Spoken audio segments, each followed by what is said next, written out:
It was a chilly morning in Paris, in the year 1816, and the streets bustled with the usual hum of coaches and people scurrying with their errands.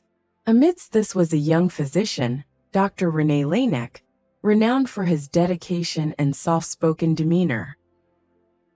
René, always neatly dressed in a long woolen coat and a high white-collared shirt with a meticulously tied cravat, carried himself with an air of humility. His gentle blue eyes sparkled with curiosity and compassion, making him both respected and beloved by his patients and peers. That day, René was on his way to the Necron-Fon Malades Hospital, where he had recently accepted a post as a physician. Though he looked composed on the outside, his mind was full of concern. René had long been struggling with a frustrating challenge in his practice: diagnosing heart and lung diseases accurately. Traditional methods, like placing his ear directly on a patient's chest, were often unreliable, and this close contact was both uncomfortable and often impractical. Yet for as long as he could remember, this was the only method doctors had to listen to the sounds of the body. As he walked past the grand doors of the hospital, René was approached by a young woman in a long flowing gown, a modest bonnet tied under her chin. She had been suffering from chest pains for several days and looked frail, almost translucent. René led her into a consultation room, where the light of the morning sun filtered softly through tall windows. He asked her to sit down and prepared himself to examine her. But when he attempted to press his ear to her chest to listen to her heartbeat, he paused. Her delicate build and modesty made him uncomfortable with this method. What else could he do? He was reluctant to use this awkward and intrusive approach, but he had no other choice.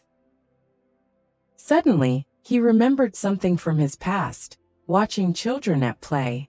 They would whisper into one end of a long, hollow stick and listen at the other end. In an instant, an idea bloomed in his mind. Why not use a similar method to listen to the patient's heart and lungs? He looked around the room and noticed a roll of paper on the desk. With urgency, he took the paper, tightly rolled it into a tube, and placed one end to his ear and the other to the young woman's chest. To his amazement, he heard the sounds of her heartbeat with clarity he had never experienced before. René was thrilled. He felt like he had discovered an entirely new world within the body.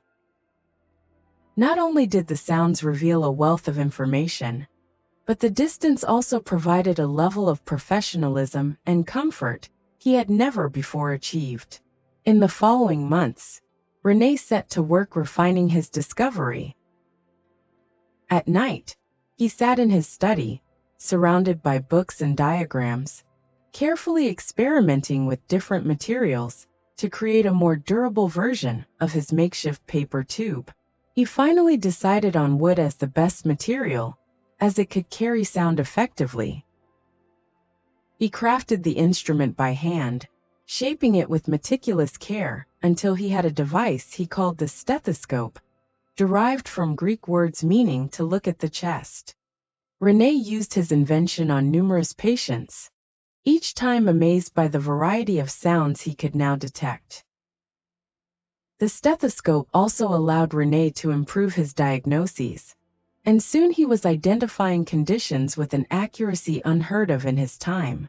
As his confidence in the stethoscope grew, René decided it was time to share his invention with other physicians. He began by demonstrating it to his colleagues at the hospital. He explained, his eyes bright with passion, how this simple tool could revolutionize medicine, offering physicians the power to listen to a patient's internal sounds with ease and precision. Many of his colleagues were skeptical at first. They stared at the simple wooden tube, some even smirking as they picked it up and looked through it as if it were a child's toy.